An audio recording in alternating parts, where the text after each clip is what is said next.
अस्सलाम वालेकुम फ्रेंड्स। आज के इस लेक्चर में हम डिस्कस करेंगे लॉसेस इन प्री स्ट्रेस के बारे में। ये मेरी पीसीसी पे 4th लेक्चर है। पिछले 3 वीडियो मैं अपलोड कर चुका हूँ, अगर आपने नहीं देखी हो तो डिस्क्रिप्शन में लिंक गिवन, आप जाके देख सकते हैं। तो आज हम डिस्कस करते हैं लॉसेस इन प्री स्ट्रेस के बारे में। ये 6 तरह के लॉस होते हैं, एक एक करके हम सबको देखते हैं। तो पहला होता है हमारा लॉस ड्यू टू फ्रिक्शन। अब ये फ्रिक्शनल लॉस है, तो ये किस में होता है वो देख लेते हैं। दो तरह के हमारे पास मेंबर होते हैं, एक तो होता है प्री टेंशन मेंबर, एक पोस्ट टेंशन। तो ये सिर्फ पोस्ट टेंशन में होता है, प्री टेंशन में ऐसा कोई रोल नहीं है ना। तो पोस्ट टेंशन में होता है। अब क्यों होता है वो भी देख लेते हैं। Friction between sides of the duct and the cable does not permit full tension to be transmitted. मतलब देखो, पोस्ट अपने प्री टेंशन के अंदर हमारी केबल जो होती है वो डायरेक्ट कॉन्टैक्ट होती है कंक्रीट के, तो फ्रिक्शन का तो कोई सवाल ही नहीं उठता। और पोस्ट टेंशन में क्या होता है कि केबल और डक्ट अलग अलग होती है ना। डक्ट मीन्स वो हमारी जो पाइप होती है, तो वो दोनों अलग अलग होती है, तो उन दोनों के बीच में फ्रिक्शन होगा। फ्रिक्शन से क्या होगा कि स्ट्रेच जो हमारा वायर है, केबल है, उसमें क्या होगा, स्ट्रेच लॉस करेगा, मतलब स्ट्रेच की कमी होगी उसके अंदर। उसकी वजह से क्या होगा, प्री स्ट्रेस हमारा जो ट्रांसफ़र करना होता है, जो हमको एक्चुअली ट्रांसफ़र करना वो नहीं हो पाता। तो यही चीज़ है। तो इससे क्या होता है, therefore pre stress is less. अब इसमें भी दो तरह के इफेक्ट होते हैं। पहला होता है लेंथ इफेक्ट। लेंथ इफेक्ट कैसे समझेंगे हम, देखो, जैसे जैसे लेंथ ऑफ द डक्ट बढ़ेगा वैसे वैसे फ्रिक्शन भी बढ़ेगा, और वैसे वैसे क्या होगा, लॉस भी बढ़ेगा। बस तीनों डायरेक्टली प्रोपोर्शनल हैं। तो अभी इसके कारण लॉस देख लेता हम। P X is equal to P naught E की पावर माइनस के एक्स। तो ये फॉर्मूला है इसका। मतलब ये देखो, पी एक्स क्या है वहाँ पे, magnitude of pre stressing force at a distance x from the tensioning and. जहाँ से हम टेंशन लगा रहे हैं, देखो मतलब मान लो हम यहाँ से टेंशन लगा रहे हैं ना, ये जैक हमारा, तो इससे एक्स डिस्टेंस पे ये हमारा प्री स्ट्रेस फोर्स का मैग्नीट्यूड है। मतलब कोई भी एक्स डिस्टेंस पे हम यहाँ से निकाल सकते हैं, कैलकुलेट कर सकते हैं हमारी ये स्ट्रेस की प्री स्ट्रेसिंग फोर्स की वैल्यू, मतलब कम हो जाती है ना फ्रिक्शन के कारण। तो वही चीज़ है। अब पी नॉट क्या है, pre stressing force at the jacking and. मतलब ये जैक है, यहाँ पे हम एक्चुअल जो प्री स्ट्रेस फोर्स लगा रहे हैं, और यहाँ पे वो कुछ कम हो जाएगा ना फ्रिक्शन की वजह से। यहाँ पे तो एक्चुअल जो लगा रहे हैं वही आएगा, तो वो पी नॉट हो जाएगा। तो पी नॉट हमारा एक्चुअल प्री स्ट्रेसिंग फोर्स हो गया जैकिंग एंड पे, और पी एक्स हमारा हो गया लॉस, है ना। अब आप देख लेते हैं सेकंड इफेक्ट होता है इसके अंदर, कर्वेचर इफेक्ट। कर्वेचर इफेक्ट क्या होता है, तो जैसे जैसे कर्वेचर मीन्स, देखो ये हमारा मेंबर हो गया और ये जैक हो गया, ये एक एंकर है ना, एक एंड हो गया। तो इसमें क्या, देखो डक्ट हमारी कभी कभी ऐसे बेंड होती है ना, डक्ट बेंड लगाई जाती है। तो इसमें क्या होता है, जैसे जैसे कर्वेचर बढ़ेगा, मतलब कर्वेचर ये बढ़ेगा, वैसे वैसे फ्रिक्शन बढ़ेगा दोनों के बीच, है ना।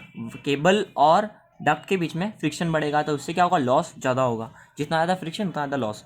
तो इसके लिए भी फॉर्मूला है, P X is equal to P naught E की power minus mu alpha. Mu constant है ना, और अल्फ़ा जो है आपका एंगल है, कर्वेचर एंगल।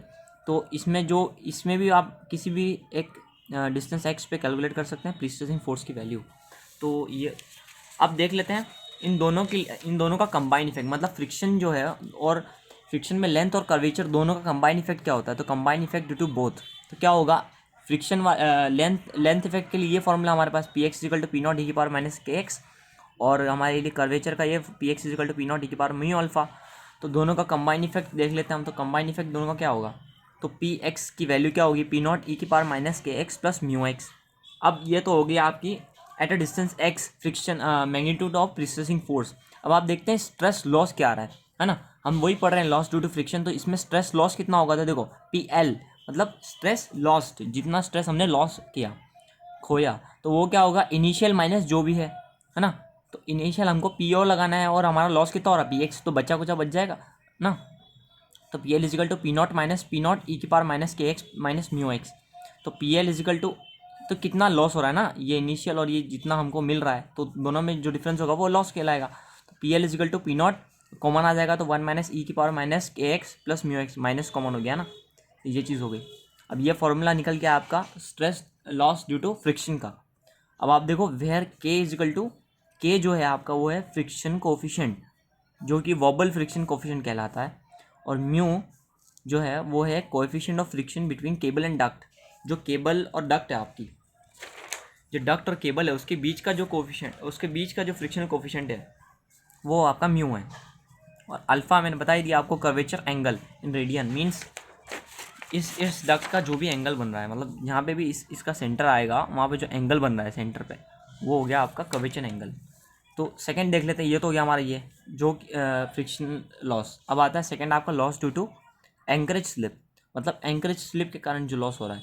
अब देख लेते हैं, when the pre stress force is transferred from jack to the anchoring ends it slips over small distance. जब भी हम प्री स्ट्रेस फोर्स को ट्रांसफर करते हैं कहाँ से, जैक से एंकरिंग एंड्स पे, मतलब जब हम जैक लगाते हैं, टेंसाइल फोर्स लगाते हैं, उसके बाद हमको ट्रांसफर भी तो करना पड़ता है, मतलब हम उस एंकरिंग करेंगे ना, तो उसमें क्या होता है, कुछ लेंथ स्लिप हो जाती है, तो उसकी वजह से प्री स्ट्रेस में लॉस आता है आपका। तो आप देख लो ये किस किस केस में होगा। अब एंकरिंग हम कौन से केस में करते हैं, हमने पढ़ रखी है एंकरिंग हम करते हैं पोस्ट टेंशन में, ना कि प्री टेंशन में। प्री टेंशन में हम पहले से ही टेंशन लगा के कंक्रीट कास्ट करते हैं, लेकिन पोस्ट में क्या होता है, हम डक्ट छोड़ते हैं, फिर उस पर है ना, फिर कंक्रीटिंग करते हैं, फिर हम उस डक्ट में से टेंसाइल फोर्स मतलब जैक के थ्रू लगा के फिर एंकरिंग करते हो। तो ये सिर्फ पोस्ट टेंशन में होती है, ना कि प्री टेंशन में। फ्रिक्शन लॉस भी आपका सेम है, प्री टेंशन में नहीं होता, पोस्ट में होता है, ये भी प्री टेंशन में नहीं होता और पोस्ट में होता है। तो आप देख लो, मान लो डेल्टा एल लेंथ स्लिप हुई, मतलब एंकर करने पे आपकी डेल्टा एल लेंथ स्लिप हो रही है, टोटल लेंथ एल मान लो, और उसमें से क्या हो गया कि जो डेल्टा एल लेंथ है, मतलब कुछ लेंथ आपकी स्लिप हो गई, तो उस स्लिप के कारण आपका स्ट्रेच लूज होगा, है ना, स्ट्रेच में कमी होगी ना, तो वो क्या होगी, P L is equal to delta L upon L into E S. ये तो स्ट्रेन हो गया, मल्टीप्लाई बाय ई एस कर दिया तो क्या हो जाएगा, स्ट्रेस लॉस आ जाएगा। ये तो आपने पढ़ रखी हुई ना, stress upon strain is equal to Young's modulus होता है, तो ये स्टील हो गया ना, ई एस है ना, यंग्स मॉडुलस ऑफ स्टील। तो आप देखो पी एल क्या होगा, strain into E S, sigma is equal to E into ये हो जाएगा ना। तो स्ट्रेस लॉस क्या आएगा, डेल्टा एल लेंथ स्लिप होने के कारण, तो delta L upon L into E S. अब आप देख लो, वही मैंने बताया आपको, प्री टेंशन नहीं होता, पोस्ट में होता है। अब तीसरा देख लेते हैं हम, loss due to elastic shortening है, मतलब इलास्टिक शॉर्टनिंग ऑफ कंक्रीट। अब ये किस में होता है, तो occurs in only pre tension not in post tension. ये पोस्ट टेंशन में नहीं होता, प्री टेंशन में होता है। अब वो कैसे होता है वो भी देख लेते हैं कि देखो, due to compression there is decrease in the length of concrete, therefore loss in stretch of the wire and hence loss in pre stress. मतलब कंप्रेशन, मतलब देखो इसमें हमारा क्या होता है, प्री टेंशन में आपकी ये जो केबल है और दोनों मेंबर आपका कंक्रीट दोनों डायरेक्ट कॉन्टैक्ट में रहते हैं, तो उससे क्या होता है कि जब हम प्री स्ट्रेस ट्रांसफ़र करते हैं, मतलब जैकिंग एंड से हम जब भी ये टेंडेंस कट करेंगे और जब स्ट्रेस ट्रांसफ़र करेंगे, तो क्या होगा कि ये जो केबल है हमारी वो कंप्रेसिव फोर्स में आ जाएगी और ये क्या करेगी, कंक्रीट मेंबर को कंप्रेस करेगी। तो कंप्रेस करेगी तो जो सडन कंप्रेशन से क्या होगा कि ये कंक्रीट की जो लेंथ हमारी मेंबर की वो कम हो जाएगी।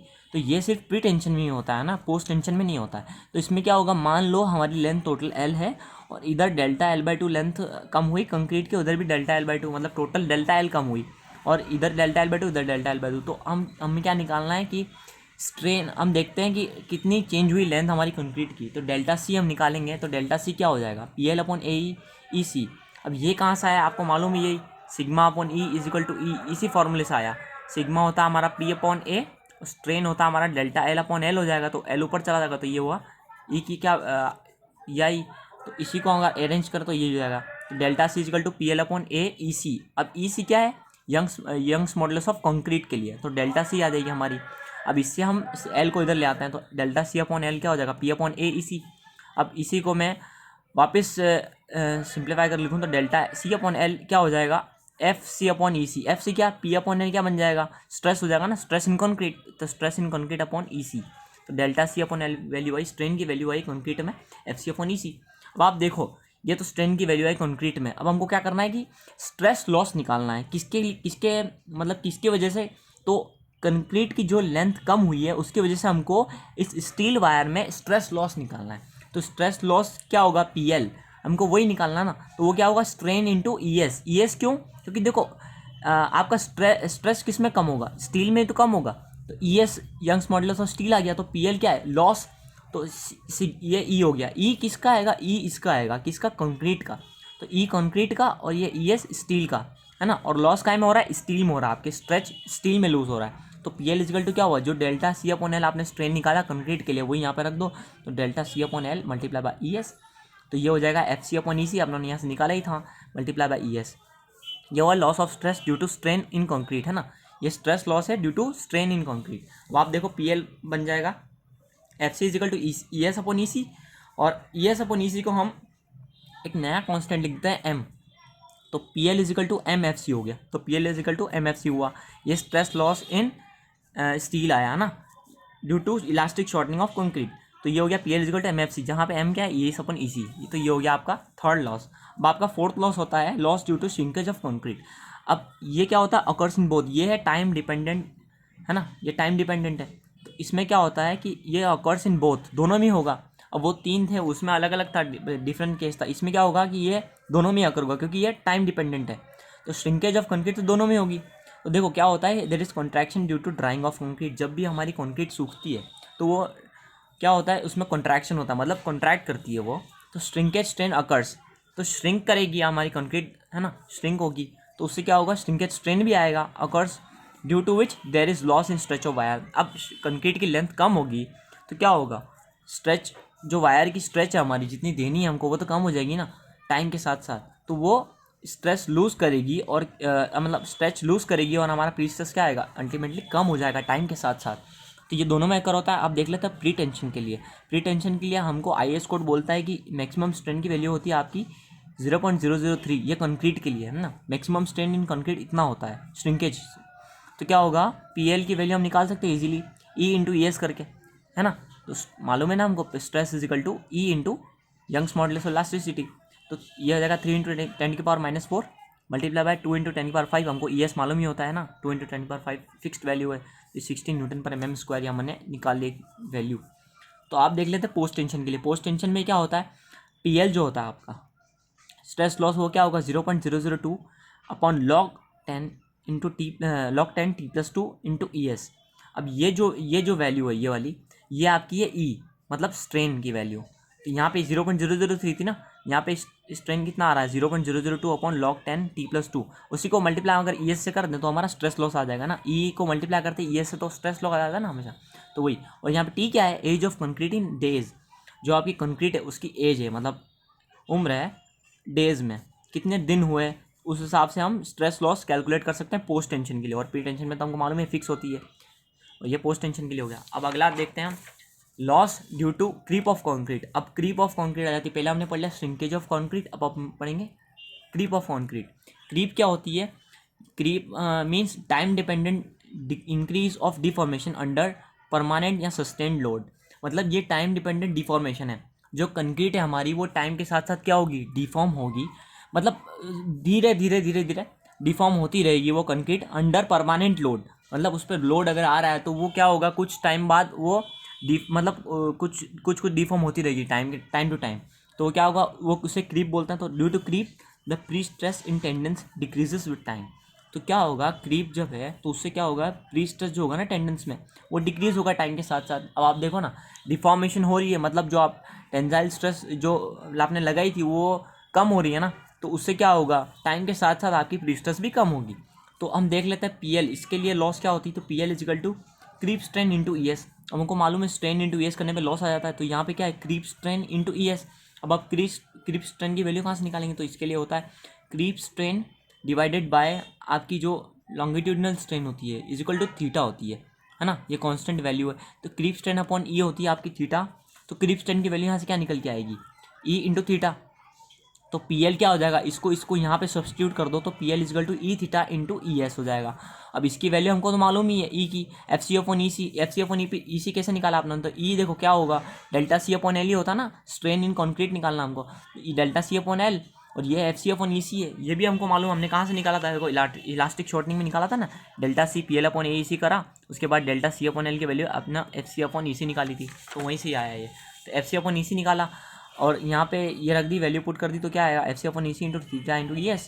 तो PL की वैल्यू क्या है, थीटा MFC। अब आप ध्यान से देखो, इसकी वैल्यू आ रही है MFC, इलास्टिक शॉर्टनिंग भी आ रही है, PL की वैल्यू MFC, और इसमें क्या आ रही है, थीटा MFC। तो ये दोनों याद करने में ईजी है, ऐसा कुछ नहीं ना, loss due to creep of concrete directly याद हो जाएगा थीटा MFC, और अगर इलास्टिक शॉर्टनिंग का पूछे तो MFC, तो ये इजीली याद हो जाएंगे। तो ये अकर्स इन काय में बोथ, क्योंकि ये टाइम डिपेंडेंट है, दोनों में ही होगा, है ना, तो क्रीप ऑफ कंक्रीट दोनों में होती है। अब आप लास्ट आता है आपका loss due to relaxation creep of steel. अब आपने क्रीप ऑफ कंक्रीट देख लिया, अब आप देखते हैं क्रीप ऑफ स्टील। तो relaxation is the reduction in stress with time at constant strain. तो क्या होगा, ये भी वही, अब इसमें आपका कंक्रीट के अंदर डिफॉर्मेशन हो रहा था, इसमें क्या होगा, स्टील में डिफॉर्मेशन होगा। देखो आपने कभी कभी देखा होगा कि जो इलेक्ट्रिसिटी वायर्स होते हैं पोल्स पे लगे होते हैं वो नहीं टाइम टू टाइम एकदम उसकी स्ट्रेच लूज़ कर देते हैं और ढीले एकदम लटक से जाते हैं, तो उस टाइप से वही क्रीप होती है। तो रिलैक्सेशन क्या होती है, वही होती है reduction in stress with time. ये भी टाइम डिपेंडेंट है, तो उससे क्या होगा कि स्ट्रेस लॉस होगा किसमें, स्टील में। तो पीएल क्या होता है, अप्रॉक्सीमेटली हम मान लेते हैं 1 to 5% ऑफ पी नॉट, मतलब जो एंकर करके हम जो स्ट्रेस देंगे उसी का हम 1 to 5% इसको मानते हैं। तो ये लॉस हो गया, ये भी कायम होता है अकर्स इन बोथ, सारे दोनों में अकर होता है ना ये। बस ये था कुछ आज का हमारा topic, losses in pre stress. अगर आपको वीडियो पसंद आए तो प्लीज़ लाइक करना, अगर आप चैनल पर नए हैं तो सब्सक्राइब करना और कमेंट करके बताना कि वीडियो कैसी लगी। तब तक के लिए हम अगली वीडियो में आपसे मिलते रहेंगे और तब तक के लिए थैंक यू।